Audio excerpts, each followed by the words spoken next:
Now the news for the East Midlands, I'm Owen Shipton.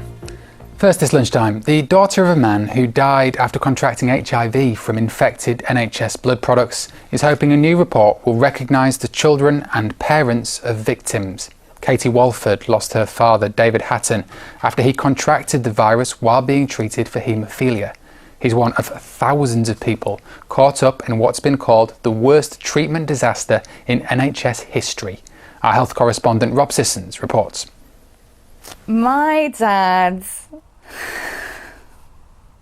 I remember his smile, and he was a rascal and he was cheeky, and I've learned over the years growing up that he was a flirt and he just loved people.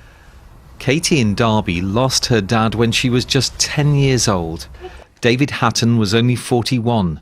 He'd contracted HIV and hepatitis C from NHS contaminated blood products. Factor 8 was given to treat his blood disorder, haemophilia.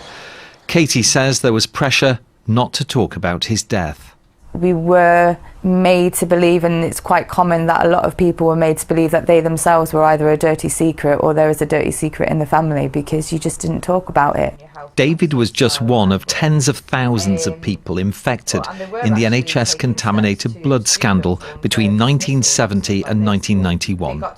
4,000 infected people and bereaved partners were given £100,000 interim compensation last year. But it's children and parents who Katie says are among the forgotten ones. If I was to get some financial compensation from this, I'll be able to start rebuilding the memories in his name, to be able to know that Dad's here for this. She now hopes a new compensation framework that's expected will finally recognise wider families, the harm, the hurt and ongoing loss. It's incredibly scary that there are still people who are thinking it's just the way it was at the time, but we're supposed to look back and learn from that, and you're supposed to be able to say, yes, I need to take responsibility, and some people aren't. The government says it welcomes the latest interim report from the long-running public inquiry, due tomorrow. It says the infected blood scandal should never have happened. Rob Sissons, BBC East Midlands Today, Derby.